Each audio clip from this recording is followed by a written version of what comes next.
Hello दोस्तों, नमस्ते, जय माता दी। मैं अपने चैनल नया प्रताप बढ़िया ब्लॉग में आपको स्वागत करती हूँ। एक छोटा सा भक्ति भजन जैसे शादी ब्याह में खाना बनाते हैं ना, जब गाती हैं लेडीज़ें, वही गाना है। आप लोग एक बार सुनिएगा ज़रूर। अच्छा लगेगा तो लाइक करिएगा, कमेंट करिएगा, शेयर करिएगा।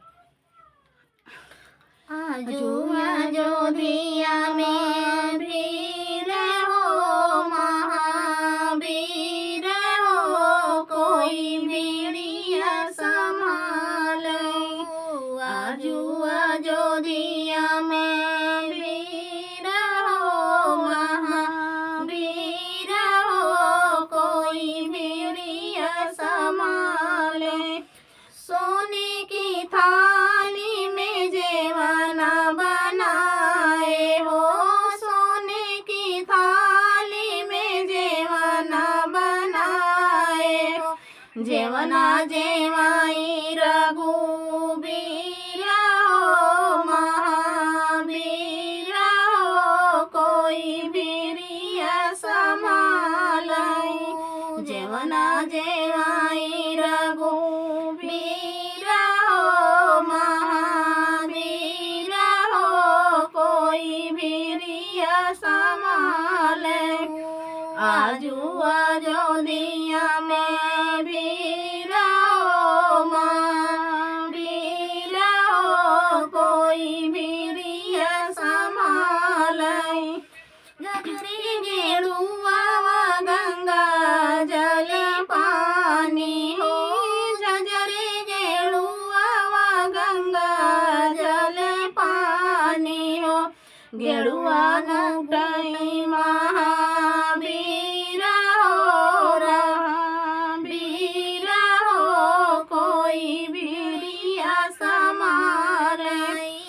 जेवना घुटाई महावीर हो रघुबीर हो, कोई बीड़िया संभाल।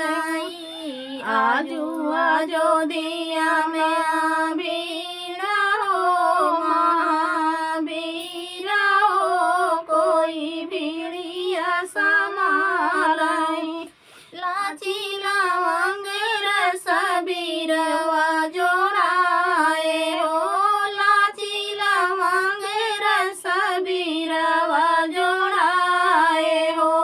बीरवा कुचाई रघुबीर हो महावीर हो, कोई बीड़िया संभाल।